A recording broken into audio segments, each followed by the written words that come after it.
So let's get started here. Our topic of conversation tonight is twofold. It's deep dropping and jig fishing for queen snappers and snowy groupers. A lot of similarity between these two species, but also a lot of differences as well. Anybody ever catch a snowy grouper? By show of hands, handful of people. How about a queen snapper? Okay, again, just a handful. Who wants to catch more queen snapper and more snowy grouper? Okay, if you didn't raise your hand, you shouldn't be here. Okay, let me just tell you that right now. So, first let's talk about the fish themselves. Queen snapper are perhaps the most glorified of all snapper species. They're just prized. They're a beautiful fish, a bright crimson red, average 5 to 20 pounds. Okay, a beautiful, beautiful snapper. They're available year-round. You can catch them 365 days a year, conditions permitting. The primary depth where you're going to find queen snapper is going to range from 5 to 1,500 feet. Okay, and while 1,500 feet may sound extreme to you for deep dropping, that's not uncommon in the Bahamas for us to fish for the queens in water that deep. That's where the real big ones, the king of the queens, live real deep, 12 to 1,500 feet. For the most part, 5 to 800, 800 to 1,000 in that range. Keep in mind that queen snapper are prolific and pretty popular around the Bahamas. We all know that. Anybody ever travel to the Bahamas to catch queens, right? Throughout the Keys, where I am right now, off of Marathon and Isle Morada, off of Key West, queen snappers are a common catch. Okay, very popular, highly targeted, and a common catch down there. Gulf of Mexico, way offshore, areas like Rankin Ridge, Pulley Ridge you may have heard of, Howell Hook, queen snappers are popular. You know where queen snapper are not popular? Right here, right here. In 25 years of deep dropping and fishing outside this area, you want to know how many queen snapper I've caught? 0. They're not right here. So I'm not going to sit here and try and convince you that you're going to go out here and catch queen snappers, because you're not. I promise you. Anybody know why there are no queen snapper out here? Because think about it. They're 50 miles away in the Bahamas. They're down off the Keys everywhere. They're in the Gulf of Mexico everywhere, but not right here. Anybody want to guess why that might be? What's different? What do we have right out here? Current. Not only do we have some current, we have the Gulf Stream. And that current rages at approximately 5 miles an hour, sometimes more. And it's just too much current for the queen snappers. Too much. That's why you can be out here daytime sword fishing. You could be deep dropping for golden tile fish. You could be deep dropping for the black belly rose fish, that are common out here. And you'll never catch a queen. They're just not here. Okay, they really aren't. So that's one thing to keep in mind. Let's talk about the snowy grouper for a second, because again, even though that's a bottom-dwelling fish and we deep drop for the snowy groupers, their habitat is different. They're a seasonal fish, and understand that August 31st, snowy grouper season here in the South Atlantic, federal waters, is closed. So you've got, what's the date today? Okay, you've got about 2 weeks, less than 2 weeks to go catch and keep a snowy. Okay, and also understand that snowy grouper, the boat limit is 1. You are allowed 1 snowy grouper per boat, whereas queen snappers, you are allowed 5 per person. Okay, keep that in mind as well. So the snowy groupers, predominant depth, 500 to 800 feet. That's really where you're going to find the snowies, not much deeper than that. Do we catch snowies in the Bahamas? No. Okay, do we catch snowies in the Keys? Absolutely. Gulf of Mexico? Absolutely. Do we catch snowies right here? Yes. Okay, yes. So you do have an opportunity to catch snowy grouper right off the coast here. Okay, there's not a lot. It's not like the Gulf of Mexico or the Keys where they're much more prolific, but certainly you have an opportunity to catch snowies out here. So let's talk about how we do this, because there's a couple of different ways. And understand that when we talk about deep dropping, we're usually, well, I don't want to say usually, but we're talking about fishing with heavy rods, electric reels, heavy weights, okay, and multiple hook rigs in deep water. That's pretty much the definition of deep dropping. And over the years, there's been a lot of debate over how sporty deep dropping really is. How much sport is it, or how much skill does it take to drop a bait to the bottom and push a button? And all you got to do is push a button, and suddenly you're going to reel up 5 fish this big at one time. Is that really what deep dropping is about? Absolutely not. That's the furthest from the truth. Even though we are using a power assist reel, it is still incredibly sporty. We have to find the fish, we have to fool the fish, we have to land the fish, fight the fish and land the fish, and there's a lot of elements that are involved. So it can be very sporty. In my particular case, I've taken deep dropping to a different level altogether, and that's what we're going to discuss tonight. Look, if you're successful doing what you're doing and you're catching fish with whatever tackle that you're using, whatever grade or class of tackle, by all means, continue to do it. Tell me what's working for you, because I always want to learn more as well. What I'm suggesting is that you listen closely to the details of what we're doing and how we're doing it and why we're doing it, and I'm certain that we can help you not only catch more, but enjoy deep dropping a lot more. Because really standing there just pushing a button on a big reel like an LP, one of those Lingren Pitmans, or a big, giant electric reel, and fishing with 10 pounds of lead just really isn't that sporty. Okay, it really isn't.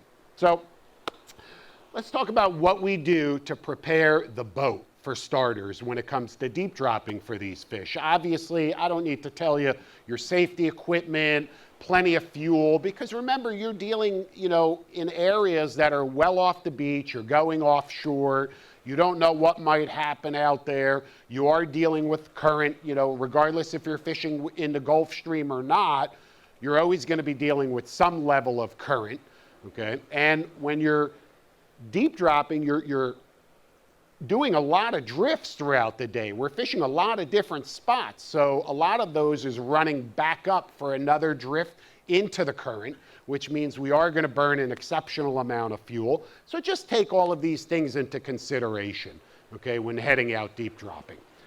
Bait. This is not the place for live bait by any means, because any live bait, for the most part, that you put on a hook and drop to the bottom 800 feet down, what's going to happen to that bait? It's going to die. So why did I put a live bait on there in the first place? What is the most popular bait for deep dropping? Man, I love you guys. You guys got this all dialed in. I'm going home. Okay, done. Game over. Give you the check. So you're 100% right. Squid is the staple of deep dropping because it's easy to obtain. Everything on the bottom eats squid. Everything. It's an easy bait for the fish to eat. Is it the best bait that you can use? No. It's one of the best baits, but it isn't the best. But you absolutely cannot or should not leave the dock to go on a deep dropping trip anywhere without squid. When you do pick your squid, make sure that they're nice and clean. Of course, you're going to be purchasing frozen squid. We all know that. Some guys are fanatical. They'll actually go to Asian markets and purchase fresh squid that has never been frozen, or whatever fish market if they can get fresh squid. Is it necessary? No.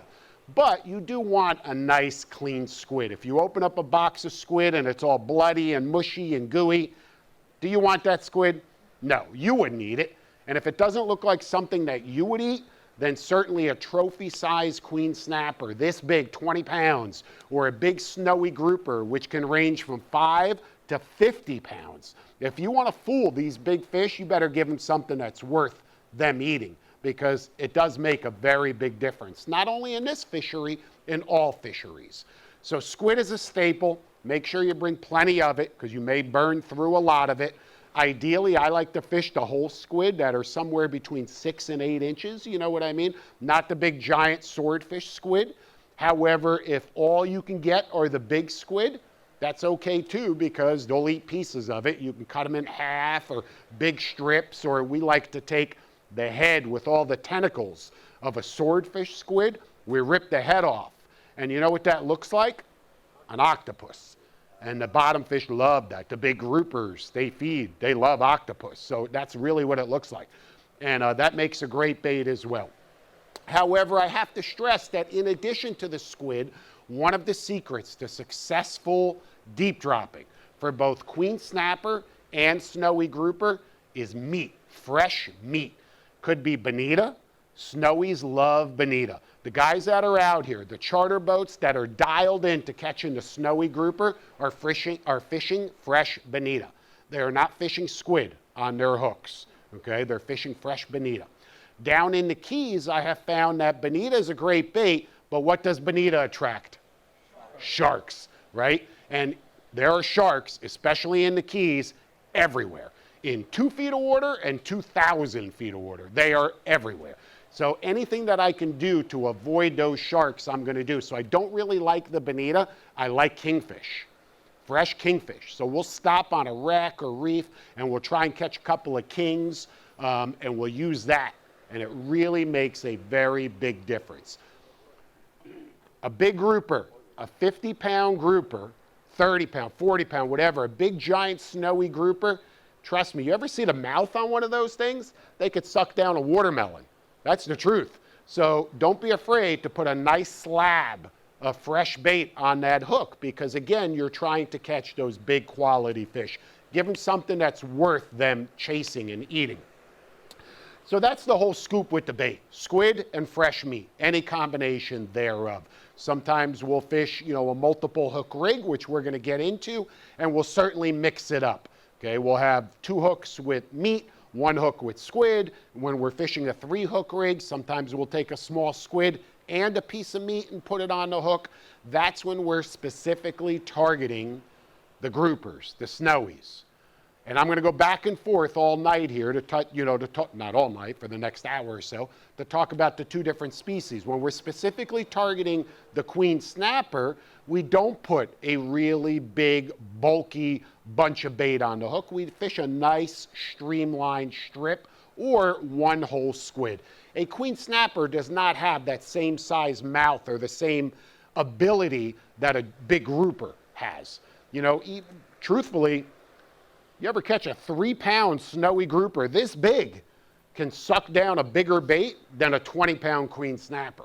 And they won't hesitate doing it. So they just have a little bit different feeding characteristics and feeding abilities. But I can't stress the importance of fresh bait. It's vital, okay? So when we're targeting the snowy grouper, if you're going to do it here, we know that snowy grouper are structure oriented. It is a grouper. It lives on or near the bottom, just like all other grouper. It does not move fast. It moves very slow, very methodically.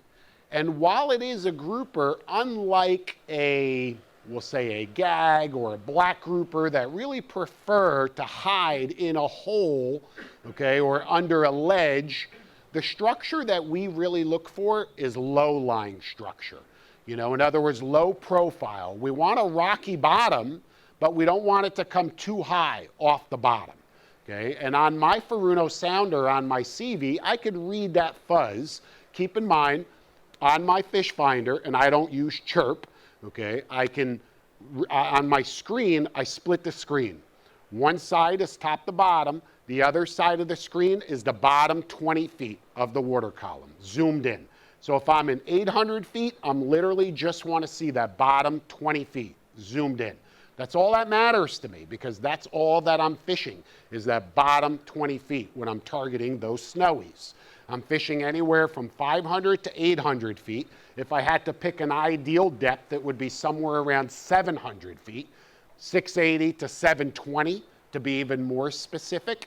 Okay, if you can find structure, the right kind of structure in that depth. Don't look for it here because you're not going to find it here. Here you'll find the ideal structure in 550 to 580 is really what you're going to look for in this immediate area. If you're down in the Keys where I am, again, it's going to be deeper. It's going to be that 680 to 720 for those snowy groupers. Now, most of you guys, I'm sure, when you're out there deep dropping, are used to taking a heavy deep drop rod and reel, and you take a heavy lead Average size lead, 5 to 8 pounds, would you agree? A lot of guys will fish a 10-pound lead. You'll get out there to wherever it is that you're fishing. You might fish a 5-hook rig, and it's got a lot of schmeckla on it, okay? You guys have been to seminar before, I've heard that word before. And, some glow beads or some tubing or a glow squid. It's got all kinds of stuff on it to jazzy it up to catch you, not to catch the fish. And you drop that down with a heavy lead because you really need a heavy lead for that kind of rig. You drop it to the bottom, it hits the bottom, you lock up the reel, and you drift. And you wait till you see a bite. Does that sound like deep dropping, right? Is that what most of you guys are doing? Okay. That is absolutely not how we deep drop.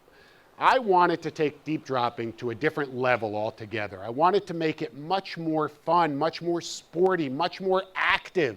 If I go out on the boat and there's a group of guys with me, it can get really boring to just watch 1 or 2 rods that are just sitting in rod holders. So I wanted it to be interactive. So I custom built a set of rods specifically for this purpose. And I want to talk to you first and foremost about the rod itself. And we went through numerous prototypes actually in order to get the perfect rod. It is incredibly light, as you can see, okay? I've got the rod, it's rated for 30 to 60 pound. It has a super soft tip right there. Very soft, so I could see every little sniff, every little bite. I could detect everything. But it's got plenty of backbone. And you can see that it's got this main guide right here, which is really high up off the blank. This way, no matter how hard this rod bends, that monofilament or braid will never touch that blank. Okay, so it was specifically designed for deep dropping, for active deep dropping, light under your arm. We're fishing this rod under our arm. It is matched to a Shimano Beastmaster 9000.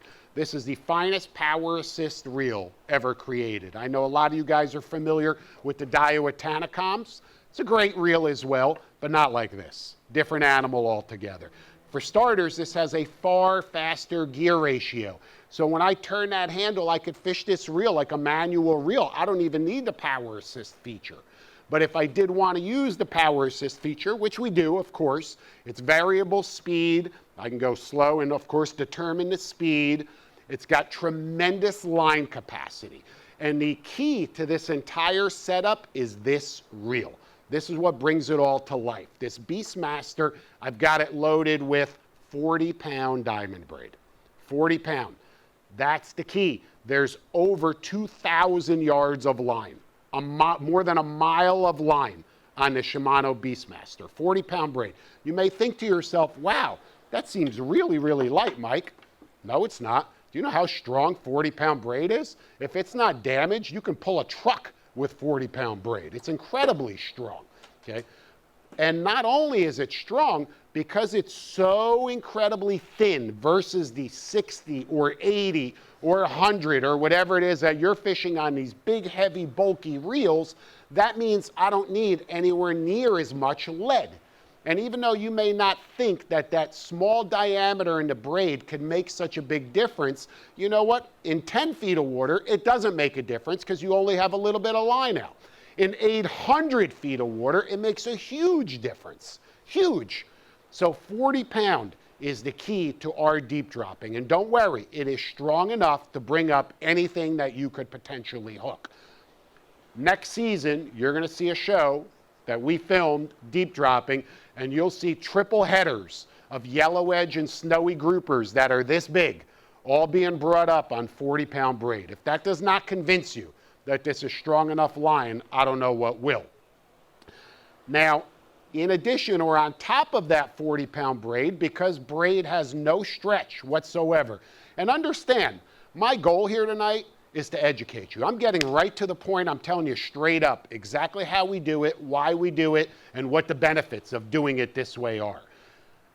There's no fluff here. This is the real deal. It's been tested, and we've made mistakes. We've learned from those mistakes, and we've fine-tuned it right to this point right here. And that's why I'm so passionate and enthusiastic about it, because I know how well it works. And I want you to really start incorporating this into your deep dropping as well. Regardless of where you're deep dropping or what you're deep dropping for, point is go lighter, go more sensitive, because it does make that big of a difference.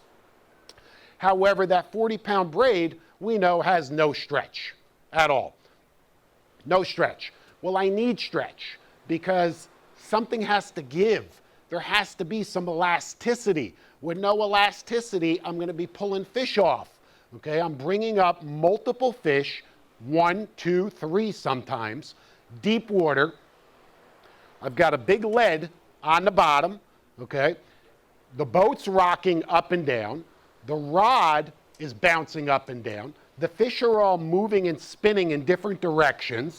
You got to have some elasticity. So we tie, the braid to 25 to 30 feet of 100-pound mono. 100-pound mono, 25 to 30 feet with an Alberto knot. Very streamlined, very easy to go in and out of the guides, and a very easy knot to tie. An Alberto knot from the braid to the leader. The leader ends, little glow bead, and the only reason that bead is there, anybody ever make the mistake of reeling a deep drop rig up into the rod tip without paying attention? You're bringing it up and it goes zee pow, and you're like, what just happened? And your rig is gone. Anybody ever do that? Only 2 people. I've done it. Okay, if you go deep dropping long enough, you're going to do it. It's going to happen. So this is just a little stopper, and you can just see it a little bit better. And keep in mind, though, we have an auto stop feature, right? All of these power assist reels have an auto stop feature, meaning once you set it, the rig will stop when it's retrieving. So 20 feet from the surface, 10 feet from the surface, 50 feet, wherever it is that you want to set it, that reel will stop automatically to avoid that ever happening. Okay, so you literally will never lose a rig again as long as you set your reel properly. And they're very easy to set, by the way. You just drop your rig down to the point where you want it to stop. You hold the reset button in, it beeps, and boom. It's set it and forget it from that point. We then crimp that 100-pound leader to a heavy-duty ball-bearing swivel, snap swivel, right there. Very important. All of these little components are very important in this entire rig. Then there's a little light, and it's a small little light, little strobe. There's an expression in deep dropping. No light, no bite. That's not true. Okay, you can catch fish without a light, and there are times when you don't want that light. One of those times is when you are specifically targeting the queen snapper, because guess what that light attracts in addition to bottom fish? Sharks. So when we're specifically targeting queen snappers, we don't use a light. When we're specifically targeting the snowy groupers, and understand, the queen snapper grounds and the snowy grouper grounds generally don't mix, don't intermix. Okay, we're either fishing for queens or we're fishing for snowies, 2 different habitats. So when we're fishing for the snowies, which mix with the tile fish, that's what you're going to see mixed with the snowy grouper, are gray tile fish and yellow edge grouper, both great bycatches. Wouldn't you agree? Okay. So in that scenario, we do use a light. From there, the rig. That's our next step. You can see first and foremost that my rig has 0 schmeckla, 0 crap on the hooks, right? Very, very clean, very streamlined. There it is, right there. It's a 3-hook rig. It's about 10 feet long, 12 feet long. It's 150-pound diamond leader material, okay, extra hard, Mamoy extra hard leader material on the trunk and the branches. Everything is the same, 150 pound. There are little swivel sleeves. This is just a small little swivel sleeve that slides down the leader. You then crimp it into position. Of course, you can come up here and take a close look at the rig at the end of the seminar. You crimp it into position, and it doesn't move. It doesn't slide up or down. Then the branch comes off of it, crimped. All of my connections are crimped, And then I have a 9.0 VMC inline tournament circle hook, number 7385. That's the hook that we use for all of our deep dropping, for queen snappers, gray tilefish, golden tilefish, snowy grouper. That's it. You only need one hook. It's a very thin hook, so it's easy for that fish to get hooked on its own. And understand, circle hooks are a must. Do not deep drop with J hooks. Why? Because of course you need a hook that's able to do its job on its own with no interaction from you. And again, that's crimped into position. We then go down the leader a little bit and we have our second hook, and then we have our third hook. You do not need more than 3 hooks. How many fish are you trying to catch at one time, for the love of God? Is catching 3 fish not enough? Okay, I'm really only trying to catch 1. That's it. I'm trying to catch 1 fish at a time. If I get lucky enough to catch a double, great. If I catch a triple, even better.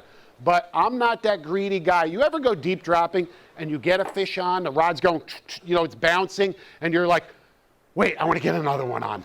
Wait, no, don't push it yet. I want to get another one on. What, are you kidding me? You don't even know it's down there eating your bait. It could be a 50-pound grouper, because let me tell you something. It's 800 feet away. It could be even more than that, depending on the depth that you're fishing. Okay, plus there's scope. Your line is going down. There's a big bow of line. Do not think that you're fishing straight up and down. You're not fishing straight up and down. Your line looks like it's straight up and down, but it's not. It's going all the way down toward the bottom, and it bows. It bows out. You're in deep water, the boat's drifting. Okay, so it bows out, especially the way I fish, which I'll explain in a moment. The more hooks that I put on my rig, the more resistance, the more junk that's in the water, which means the more lead that I'm going to need to keep that rig on the bottom, right? If I fish a 1-hook rig with a small bait, I'm not going to need anywhere near as much lead as if I fished a 5-hook rig with 5 baits with glow beads and glow squids and tubes and all that other junk that they put on them. Okay, I would then need a lot more lead. So my goal is a very clean, natural presentation. I am convinced that a snowy grouper who's on the bottom, 720 feet down, who's hungry, and he sees my bait and he smells it, and it's a fresh piece of king mackerel, okay, with a little squid on there just for the heck of it. And he swims up to it, he sees it, he smells it, and understand, they could see perfectly well down there where you think it's pitch black and icy cold, they can see, okay? And he sees that bait, and he's about to eat it, and he says, wait, there's no glow bead on there. There's no squid on there. There's no schmeckle on there. I'm not gonna eat that. I'm just not gonna eat it. And he's gonna swim away. On the contrary, of course not. He's going to suck it down in a second, okay? Because that's what he is. He's a game fish. He's a predator that's on the bottom, that's hungry. And you just put, an amazing meal that's easy for him to eat right in front of him. Of course he's going to eat it. So keep it very stealthy. That's always been my goal to success when it comes to deep dropping in this scenario. On the bottom of the rig, a second ball-bearing, heavy-duty snap swivel. Look at this lead. Everybody watch. Look at that lead. See it spinning like a top? The entire way down and the entire way up, that's what that lead is doing. Do not think that this lead is just going to fall to the bottom just like that. Absolutely not. It's going to spin. So if you do not have this swivel on the bottom and this swivel on the top, what's going to happen to your rig? Destroyed. It's going to be destroyed after 1 or 2 drops. It's going to look like this. Okay, and you guys know what I'm talking about that have been deep dropping, right? Your rig is just destroyed. I tell you what, the more time that I'm spending fixing rigs, undoing tangles, re-rigging branches, and doing all of this junk, the less time that I've got a bait on the bottom and that I'm effectively fishing. So for me, it's about maximizing every second, every minute, every drift, every bait, every drop. I want to maximize what I'm doing. So again, I'll fish that swivel on the bottom, the swivel on the top. There are also small swivels on these swivel sleeves, which allow the actual branches to spin, because that too will spin on the way down. If you have a squid or a strip bait or a chunk bait, it's going to spin like this. And then on top of that, the fish. You ever bring up a fish while you're deep dropping and you look in the water? We all do this, right? Where is it? Oh, there it is. I see something. That's part of the excitement of deep dropping. And the thing's going like this.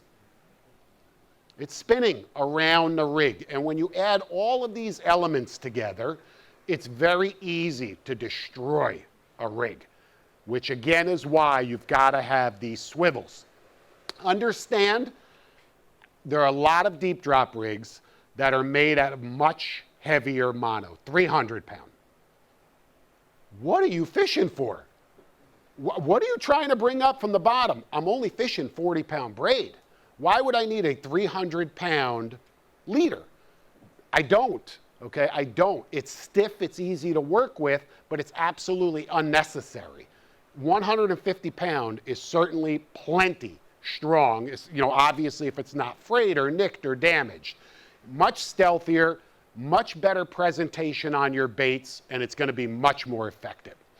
Now, the final element to the rig is exactly what I just mentioned, that lead.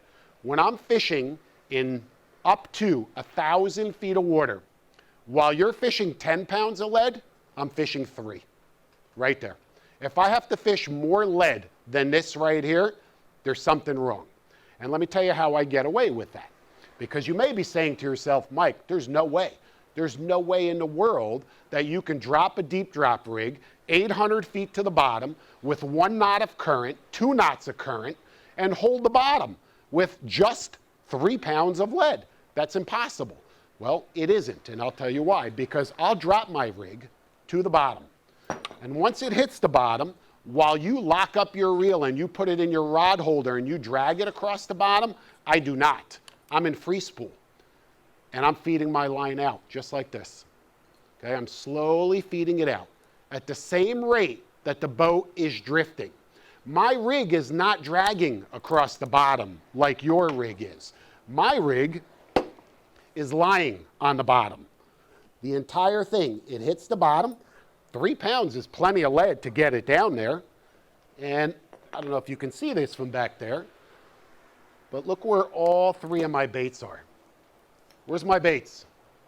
On the bottom. Where's the grouper feeding? On the bottom, okay? I leave all 3 of my baits right there, and I'm feeding it out. I stop on the numbers where I want to fish. I'm convinced right here, right down there, 800 feet down, is snowy groupers. I drop my bait right there. I hit the bottom. I'm in free spool. That's enough lead to keep that rig on the bottom. I feed it out, I feed it out, I feed it out. I'm holding this under my arm. Feel how comfortable that is. How light is that? Could you hold that under your arm? Very light. Yeah. Very light. Incredibly light for a deep drop outfit. 10 pounds. How about 2 pounds? Okay, and I'm just feeding it out, feeding it out, feeding it out. Now, every now and then, I'll put my thumb on the spool. I'll let the line tighten up, and I'll feel. If I feel any extra weight, if I'm feeling bites, and I promise you, you will feel the bite. What I also promise you is as you are feeding it out, you will feel the bite. Even though your bail is open and you're feeding out line, you're paying out line, you're not just doing this. You know what I'm saying? You're not just feeding line out as fast as you can. On the contrary, I'm only feeding it out at the same rate that the boat is drifting. Okay? The line's going to stay relatively tight. Not straight up and down. It's going to scope out, but I'm leaving it relatively tight. Now, understand, this is why I said earlier where this reel is the magic part of this whole equation, because I've got a mile of line on here. I'll go down half a spool. What do I care? I'm not reeling it up like this. I'm pushing a button, right? I'm pushing a button. So I will literally leave this on the bottom, and I'll feed it out, feed it out, feed it out, and I'm waiting for that bite. Now, maybe depending on the speed of the current, depending on the drift, I may want to move my rig, because guess what? After 5 to 8 minutes, I haven't had a bite. And if I don't get a bite in 5 to 8 minutes, I've got 3 juicy, smelly, delicious baits sitting right on the bottom. And these groupers, these tile fish, and let's be honest with each other, even though we're targeting snowy grouper, You're going to catch the tilefish also. They swim side by side. They're going to sniff it out. 3 baits? Are you kidding me? They'll smell that from a mile away. In 5 to 8 minutes, if I don't get a bite, I lock up the reel. I go into full speed. Full speed. I lift the rig. Picture this. I'm not dragging the rig across the bottom. I lift the rig up 100 feet off the bottom. Boom. And then I go back into free spool. Here's my rig. It's sitting right here. Fished 5 to 8 minutes. Didn't get a bite. Full speed. Rig comes up. Boom. Now it drops right here. And now I continue to feed it out. I'm hopping the rig across the bottom. Everybody picking up what I'm throwing down here? Don't drag it. Hop it. Okay? And you know what that's also going to avoid? What is that also going to avoid? Getting snagged. There's nothing that sucks more than getting snagged on the bottom when you're deep dropping. Am I right? You're talking about a lot of gear, a lot of line, a lot of time, and not only that, especially if you're fishing like 60 or 80 or 100-pound braid, that's not so easy to break. Okay, the rod's like doubled over. You're like, oh my God, what do I do? You're wrapping a line around a cleat and then it breaks right there and you lost all of that line. I've made all these mistakes. Okay, I've done it all. And I know, and trust me, if you deep drop enough, the same thing's gonna happen to you. Okay, so to avoid getting snagged, don't drag the rig across the bottom, hop it across the bottom. Okay, and if you keep doing that, you're going to get bit. That's how I can get away with so much less lead, because no matter how fast I'm drifting, the rig's not going anywhere. All I got to do is just keep scoping it out. Scoping it out. I got plenty of line. I got a mile more. I'm not afraid to go all the way down. This is a fast reel. I'm trying to catch fish. I'm okay with that. Okay, so that's how we successfully not only target and catch the snowies, but the yellow edges, the tile fish, while most people are just sitting back, dragging that rig across the bottom. The rig's way up here because let me tell you something, I've sent cameras down there. Tile fish will not swim more than this far off the bottom, 5 feet. They're like little rats down there. It's pretty amazing to watch. But once they get a few feet off the bottom, they won't go up any higher. So if this rig is way up here, okay, like this, you're never going to catch anything on this hook, okay, because the tile fish won't swim up there. And even though we're talking about snowy groupers, like I said earlier, a 10, 12-pound big gray tile fish is a pretty damn good catch. And you won't catch them on there. But if the whole rig is lying on the bottom, easy peasy, baby, you're going to catch them all day long. And multiple fish, because it's easy for them to eat. They're comfortable eating down there. That's what they do. And again, the groupers are feeding right off the bottom as well. You know, that's the key to successful deep dropping for the snowy groupers. Is it the same for the queen snappers? No, no. There's some modifications that we make for the queen snappers. First, you hear that right there? Well, I've been doing it in the mic. I don't know if you can hear it, but that little jingle right there of that hardware sometimes is enough, believe it or not, to spook the queen snappers. Queen snappers, the big ones, they're not dumb. These are really smart fish, these big queen snappers. And sometimes you have to resort to really sneaky tactics. You literally get rid of all of this. Just get rid of it all. Put one lead, put your lead on your swivel, and then use one swivel sleeve with a 20-foot leader. 20-foot leader, one hook, one bait.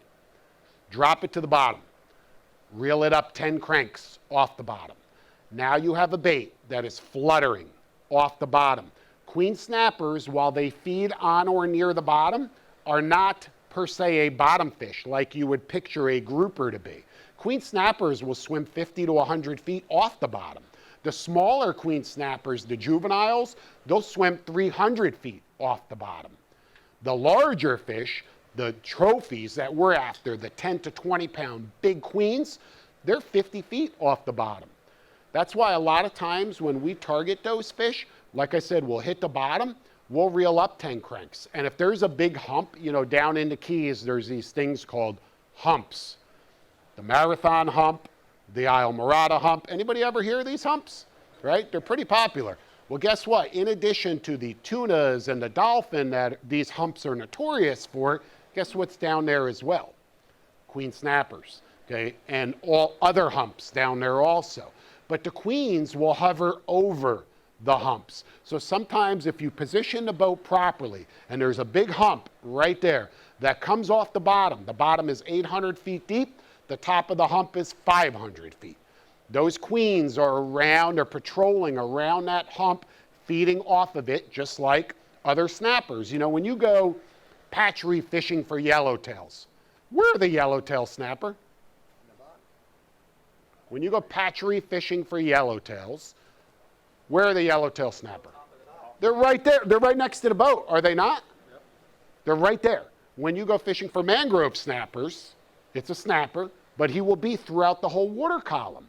When you go fishing for mutton snappers, they relate to the bottom, but they'll also come a ways off the bottom. It's the same with the queens. They're off the bottom. So don't drag your rig across that bottom. Reel it up. Don't be afraid to reel that rig 50 feet off the bottom and come across that hump with your rig suspended with one beautiful squid or a nice clean strip bait on a single hook fluttering 20 feet away from all of your junk, all of your lead.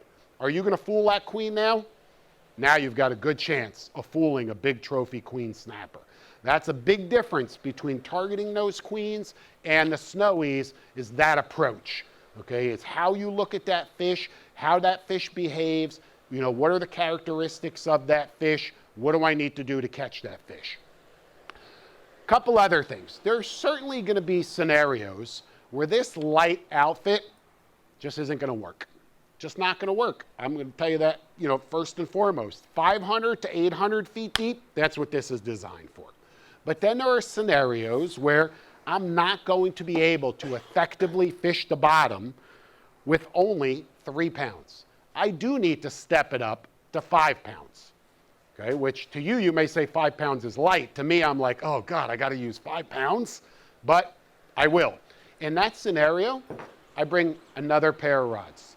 Look, they look pretty similar, right? But this rod is rated for 30 to 60 pound. This rod is rated for 50 to 100 pound. However, there's no reel on here.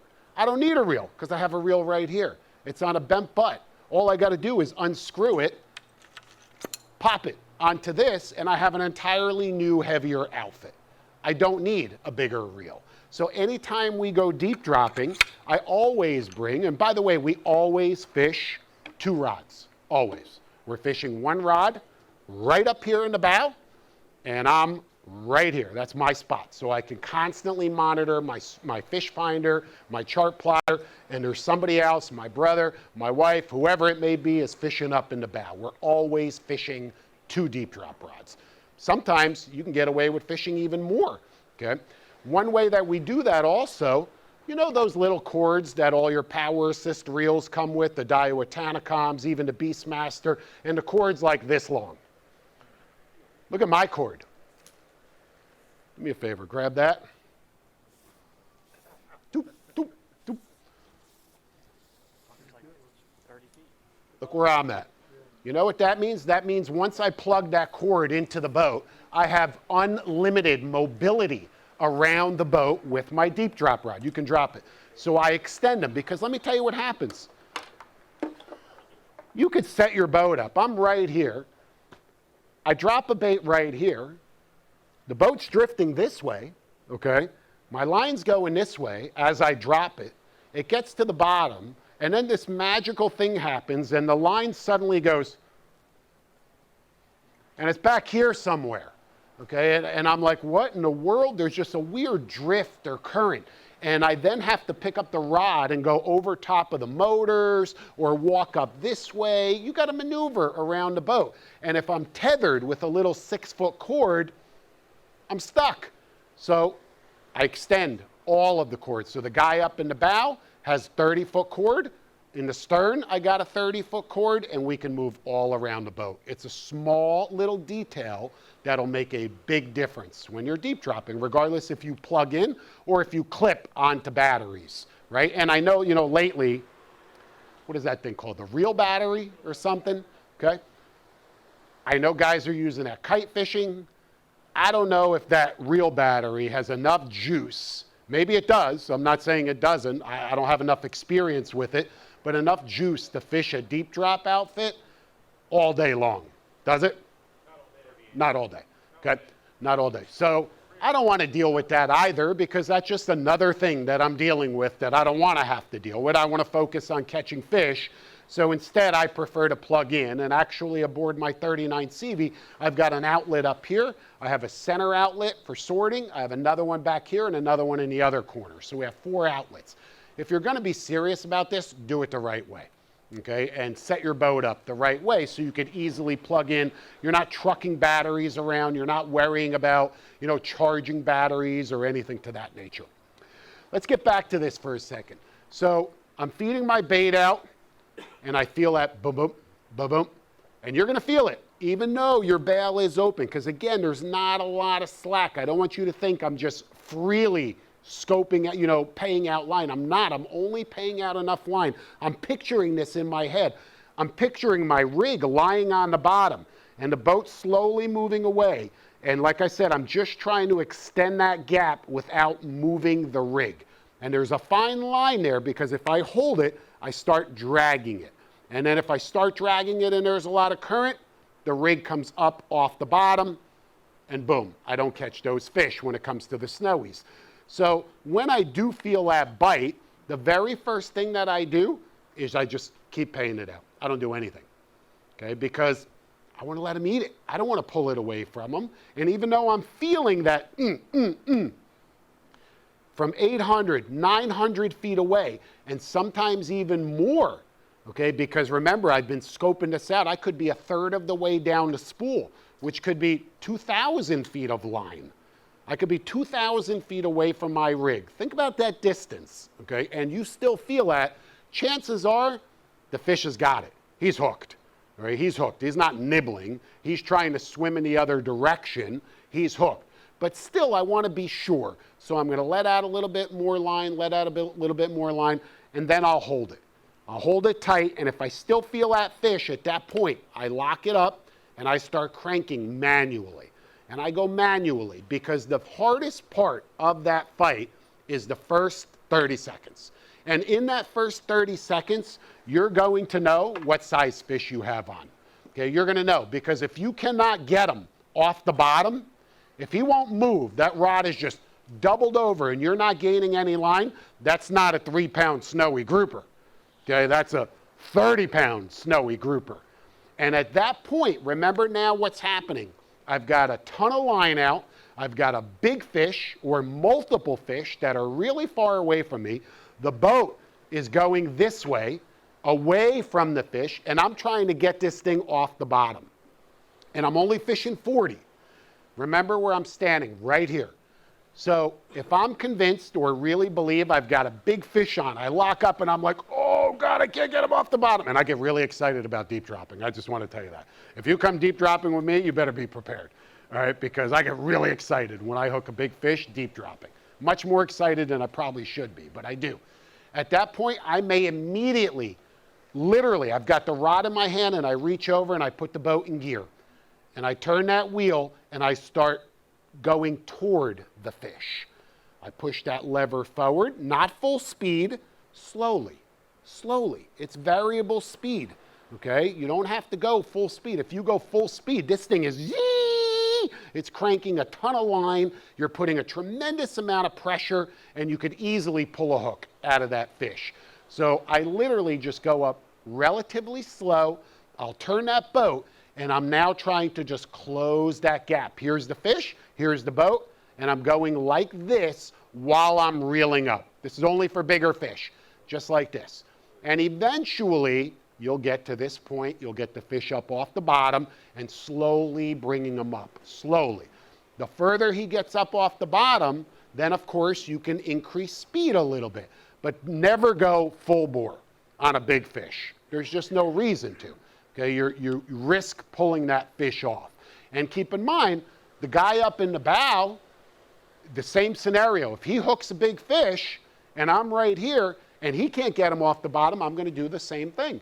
And I understand all I have to do is reel up my slack. It's a matter of communication. If you're only fishing one rod, of course you don't have to worry about that. If you're fishing two rods, I assure you that whoever is standing here knows that I just hooked a big fish. They know it. There's no confusion. They know I hooked a big fish. So, and you'll see that too on that episode that I mentioned to you, okay, that's coming out next year there in January. Use the boat to your advantage. Why not? That's what it's there for. The boat's, you know, it's running. Put it in gear, 1 engine, 2 engines, 3 engines, 8 engines. Now, you know, who knows what kind of boat you have, but nevertheless, close that gap. Okay, just slowly close the gap, put in just enough pressure, understand that fish, think about how big that fish is, and trust me, he's got the advantage at that point because he is so far away and he's not going to want to come off the bottom. His life revolves around that bottom. Snowy groupers do not live in the middle of the water column, up in the water column. They live and feed on or near the bottom. Their entire life revolves around that bottom. And when you try and pull them out of that, you know, away from that seafloor, they're not going to just easily come off the bottom. They're going to fight for their lives, okay? And that first part of the battle is the most important. Once they're coming up through the water column, and especially once they get barotrauma, anybody know what that is? Grouper eyes about this big, right? Their intestines are coming out their butt, right? They blow up because of the pressure change. It's called barotrauma. Then they'll just float. Then it's easy at that point because the fight's over. The fish isn't fighting. You're now just bringing up the dead weight essentially through the water column, and he's floating. You almost don't need to do anything. You just need to reel and retrieve enough line, okay, to keep up with the fish as it's floating. And instantly you know if it's a snowy grouper. As it's getting close to the surface, your line is scoping out. It's scoping out away from the boat because that grouper is floating. And if you start to see bubbles, that's a snowy grouper. He's exhaling the bubbles. They're coming out of his body, and all big snowy groupers, you'll see bubbles before you'll see the grouper. Of course, depending on the conditions. If it's choppy, obviously you won't see it. If it's calm, you will see it. That's how we target the snowies off the Keys. In the Gulf of Mexico, a little bit of a different scenario. Deep water is way out in the Gulf, 100 miles or so. We're not typically on a daily basis fishing out there aboard our boat. You know, we will fish a few times in a year on a head boat called the Yankee Captains. Anybody ever hear of the Yankee Captains? Right? Great boat. Still, Greg's a little crazy, okay? But nevertheless, they'll put you on some great deep dropping offshore there, and a lot of guys will fish a similar rig like this, and some of them will do it, you know, the way that we just discussed. But it's a different scenario out there because there's often a lot less current. There's a lot less current out there than there is here. Plus, you're fishing on a boat with 20 other people that are deep dropping. Okay, the boat's not moving for you, so it's a different animal altogether. Off the Keys, the Bahamas, you're fishing, you know, smaller boat. You're able to maneuver more. With the Queens, it's a different battle altogether. The queen snapper doesn't care as much about the bottom as the snowy grouper does because the queen snapper, you know, like I said, like a lot of other snappers, will come up off the bottom. Not all the way to the surface, but you're good? I want to get that out of your way. I don't want to stick you. Okay? But he will come up off the bottom. So the queen snapper is going to be a different kind of fight. That rod's going to be bouncing and fighting, and, you know, he's going to be fighting almost all the way to the surface. It's going to be completely different than the grouper. And you'll know, because again, we typically target these fish in different areas. So that's basically an overview of how we're deep dropping for the snowies, for the queens. Now there is another way, and absolutely my favorite way to catch these fish, and that's jig fishing. Okay, everybody has heard of slow pitch jigging. Everybody heard of slow pitch jigging? Okay. And really, it's opened up a whole new arena and a whole new way for us to target these fish, because years ago, this was really the only way. It was putting a multiple hook rig with baits on heavier gear, you know, even not this light, obviously, but much heavier gear. And that was the only way to really deep drop. Now, man, I'll tell you what, there are a few things that are as exciting as dropping a jig 800 feet down and hooking a big 20-pound queen snapper. It's a great battle. It's a one-on-one kind of fight, but it requires specialized tackle. Okay, very, very, very specialized tackle. Or you will be that person who drops a jig one time, 800 feet down, doesn't get a bite, you're reeling up, and you're looking at me. Are you crazy? You go, Mike, you're crazy. I can't do this all day long, right? Because you got to do it the right way, and you have to have the right mindset. First, let's talk about the tackle, and then we'll talk about the technique. We'll start with the rod. In order to do this effectively, you need a rod that, for starters, is incredibly light. Okay, incredibly light, because if it's heavy, it's going to be really challenging, right, for you to jig all day or for, you know, multiple drops or however long you want to do it with an outfit that's really heavy. So you need something that's really, really light. We custom build specific rods. This is a rod that actually you're looking at the very first.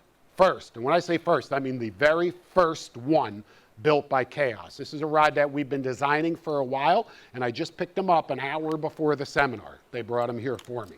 It's a 7-foot rod. It's made out of Toray carbon fiber, basically like a bulletproof vest. It's that strong, but amazingly light.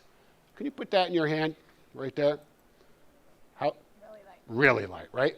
Much lighter than you would think that it would be. So it's very comfortable, but it's incredibly strong. You literally can pull almost any size fish off the bottom with this thing. You can bend it into a giant U. It's not going to break, okay, because of the material that it's made out of. The rod itself is spiral wrap or acid wrap. Different people call it different things. What does that mean? See the guides? See how the guides start on the top and end on the bottom? Okay, we've built, you know, similar rods like this for people, and I've shipped them to them, and they've called me and went, Mike, man, you guys messed up. The guy wrapping the rod must have been drunk as a skunk, because look at the guides on this thing. And I'm like, oh my God. Okay, 3 reasons for this. Number 1, it helps prevent spinning of the rod in your hand. Number 2, no matter what load I put on this rod, no matter how hard this rod is bent over, the line itself will never touch the blank. And that's really important when it comes to the braid, because braid is super fragile. It's super strong, incredibly strong, as long as it's not damaged. Braid is just that. It's 8 microfibers, depending on the braid that you choose, 8 or 9 microfibers that are braided together to create this incredibly thin fishing line. Well, if you took this incredibly thin fishing line and unwrapped it, imagine how thin each of those 8 strands would be. If you damaged just one of those 8 by leaning this up against a concrete seawall or one of so many different reasons, with the naked eye, you wouldn't even see that damaged part in the braid. And if you have a damaged area and a weak link, you know what's going to happen? Somebody tell me, you know, what's that famous line? Zing pow. Zing pow, baby. You hook a fish and it's zing pow, and it breaks off. Because you didn't even know that you had a weak link in your braid. You never saw it. It was going to be impossible for you to see. Okay, impossible. So it's really, really important that you do everything you can do to prevent that braid from getting damaged. And that's one big reason for the acid wrap. Another reason is when we're jigging. There's a lot of motion involved with jigging. Slow pitch jigging, jigging in general. If this line, every time I came up, watch what happens. I'm going to turn the rod upside down for a second. Look at the guides. When I go up jigging, see if we can demonstrate this, and I'm moving, that line could very easily do that. See that? How it got stuck on that guide? And trust me when I tell you, if you jig enough, it will constantly get wrapped on that guide. So by turning it and putting the guide on the bottom of the blank, that line now, when it touches the top of the rod on the upswing of a jig, of a pitch, whoop, it slides right off. And it'll never get hung up on the tip of the rod. So there's really 3 reasons for that acid wrap. In addition to that, you can see that it's blank through construction, goes all the way to the back. Like I said, very sensitive, very parabolic. Parabolic meaning springy. Doop. Look at that. Doop. It springs back into action. So when I drop this jig 800 feet down, okay, and I move that rod and I pitch that jig, the rod itself loads and unloads, loads and unloads, loads and unloads. And every time it unloads, it pitches the jig across the bottom. It pitches it, it throws it. That's why it's called slow pitch jigging. Not because somebody's pitching, it's because that rod, every time it bounces up, pitches the jig off to the side, okay? And it allows the jig to do what it was designed for. So it's a very, very special rod. Oh, you're gonna pay for it too. Trust me when I tell you. Somewhere in the neighborhood of 600 bucks plus just for the rod. It's matched to what is perhaps the finest jigging reel ever created. Not perhaps, to unequivocally what is the finest jigging reel ever created. This is a Shimano Oshia Jigger 4000. We fish a 2000 model for everything relatively shallow, 100 to 500 feet. In this depth of water, we fish a 4000 for a couple different reasons. First and foremost, it's cranking power, the torque on this reel. Look at this big T-bar and this big ratio. Let's see if we can. When I go all the way around, every turn retrieves more than 4 feet of line. Okay, and there's just tremendous torque. So I don't feel the weight of that jig when I'm reeling it up from deep water. If I felt the weight of that jig, I wouldn't be able to do it either. Okay, but by not feeling it, all you're doing is finding a rhythm and just turning. Very casually, you find a nice rhythm, and even though you're only going this fast, that jig is flying back up to the surface at a super high rate of speed. In addition to that super silky, smooth star drag, look at the size of that star drag. Very easy to adjust with your thumb or your fingers. They make it super simple. Most importantly, watch this feature. You guys hear that? I'm in free spool. All I have to do is turn the handle and the reel locks and the reel shifts into gear. Why is that important? I'm dropping down. My jig is going all the way to the bottom. You know, my finger's on the line, it's racing down. Suddenly, I'm completely slack. What happened? Fish on, baby. Immediately, I don't want to fumble around. All I have to do is just, boom, just start cranking, cranking, cranking, and come tight immediately and hook that, and you'll hook that fish. So that's another really nice feature. Plus, it holds a tremendous amount of line. 20-pound braid, 20 pound. I cannot tell you how much line is on this reel, but I can tell you when I drop this jig 800 feet down, it doesn't even look like I've touched the line that's on the reel, okay? And that's very important. Why? Because if this reel was almost empty when I hit the bottom and I go to reel in this line, I'm not gaining anything because there's nothing on the spool. But by the spool staying full, then I'm gaining maximum retrieve, maximum amount of return on the line with every turn of the handle. Does that make sense? Okay, so it's all of these features combined, plus the material, the corrosion resistance, and all the other good stuff that Shimano puts into this. It's just, honestly, the best jigging reel you'll ever use in this class. Finally, it's coupled with what has become my absolute favorite deep water jig. Now, you guys may look at that thing, which, by the way, has funky shapes on the back side there, little glitter on the front. It's not center weighted. If you'll look at it, the weight is just a little bit offset. It's not right in the middle. It's just a little bit offset right there. The name of this jig is called an Enforcer. It's 400 grams and will generally fish a 400 or 500 gram jig. How many grams in an ounce? Come on, from your high school days, 28 grams, right? So how much does this 400-gram jig weigh in ounces? Somebody tell me that.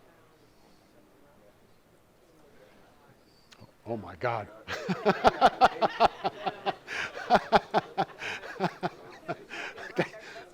Yeah, we're like, well, we all failed. Either way, it's heavy as shit. Okay, it's like a pound, right?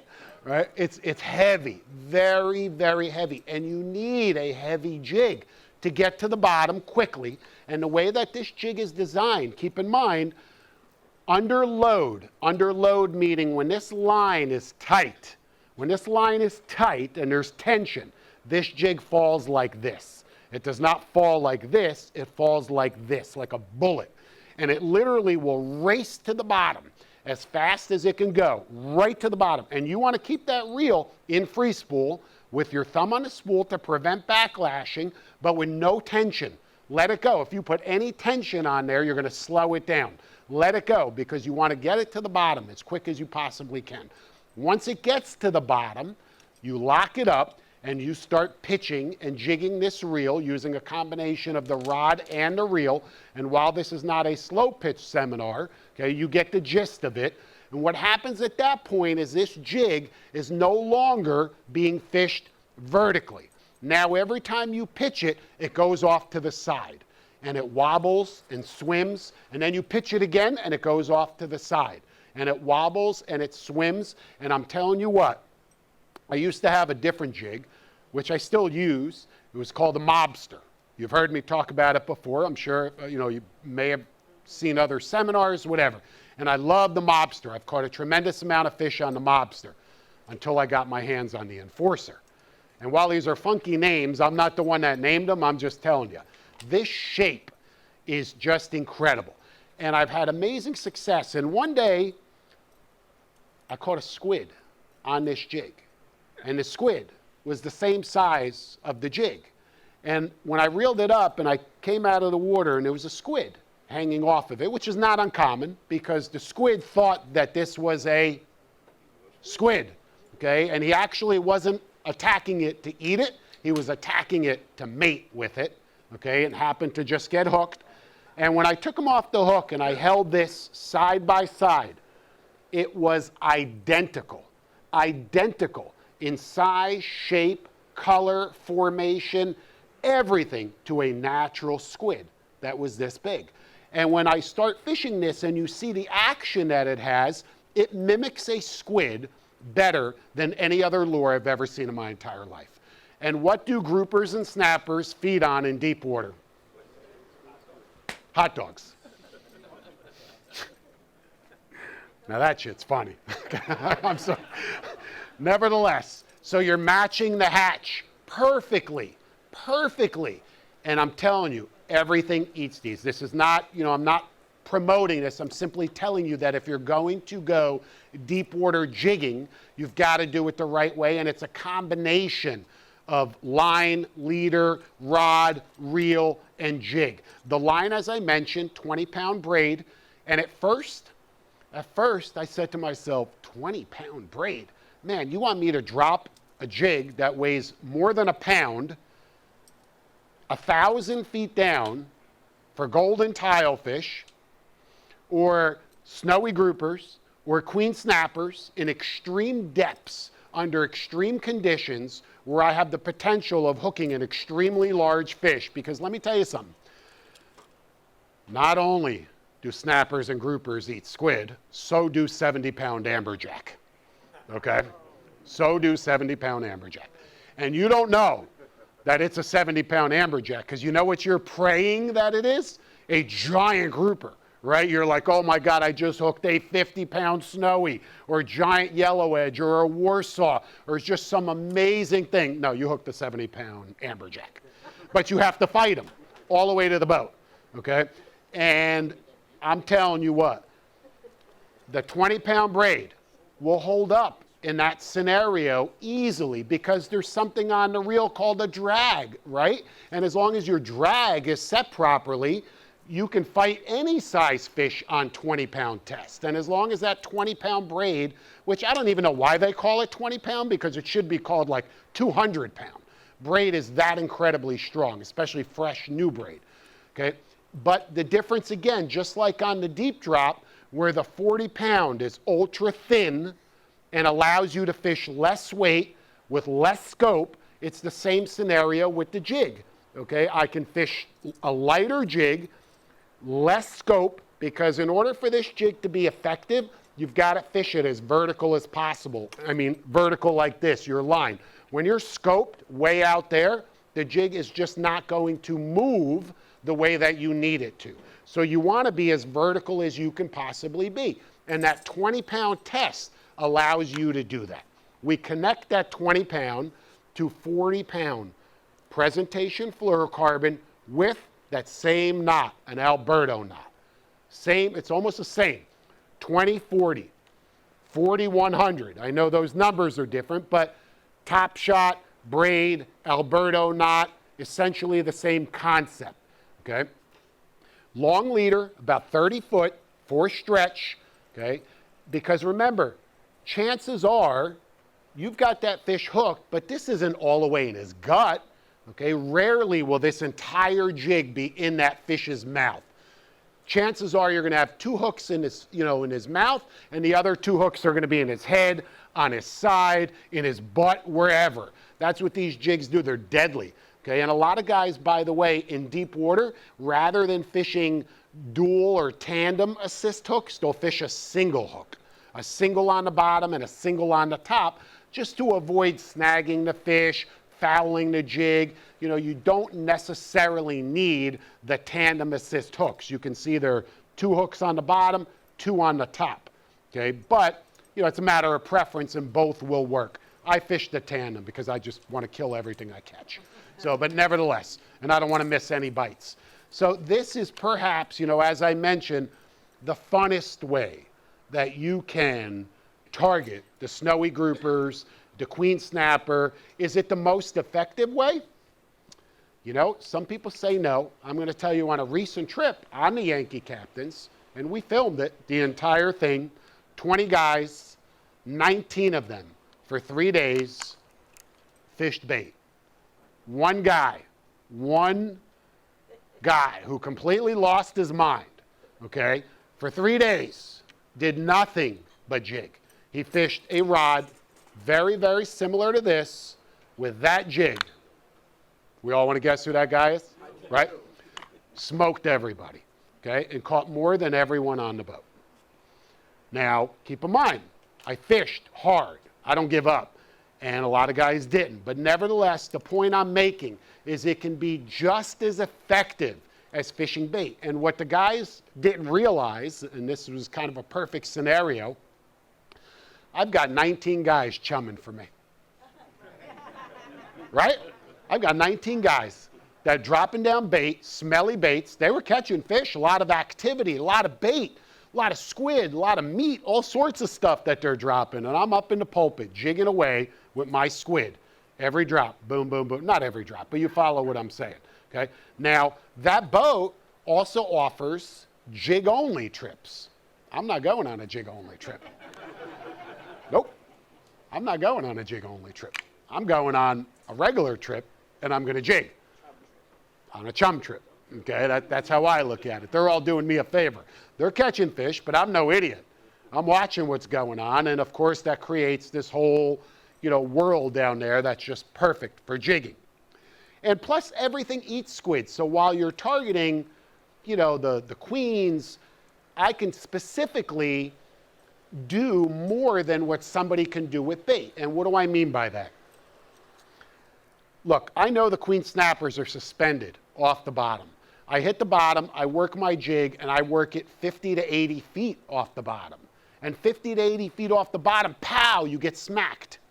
What is it? It's a big queen every time. On the other hand, I drop my jig to the bottom, and I work it 10 feet off the bottom and right back down. 10 feet, right back down. 10 feet, boom, you get hit. What is it? A tile fish, okay, because they live right on or near the bottom. I don't want to catch the gray tile fish. I can catch them here or wherever. I want to catch the queens, so I work it higher, off the bottom. Not such an easy thing to do, with this kind of rig. So there's huge advantages in my opinion. Plus it's just so incredibly rewarding. Not for everyone, but incredibly rewarding and incredibly effective as well. Finally, look, when you're out there deep dropping, you got to maximize on every opportunity. I'm that guy says that one fish makes a difference. If you went out deep dropping, and I don't care if you didn't catch anything, but you caught a 40-pound bull dolphin, did you have a good day? Hell yeah, you did, right? I'll take a 40-pound bull dolphin every day of the week. You're never going to catch that bull dolphin if you don't fish for dolphin. Well, I'm not specifically out there dolphin fishing. I'm deep dropping or I'm jigging. But you bet your ass I got a spinner right here, and I got another spinner right here, a Chaos SP 15 to 30-pound class, 7-foot rod, Shimano Saragossa 10,000. Perfect combination. It's loaded with braid. Okay, but it's got a top shot of monofilament or fluorocarbon with a live bait hook. I'm fishing squid. What am I going to put on the hook? A whole squid.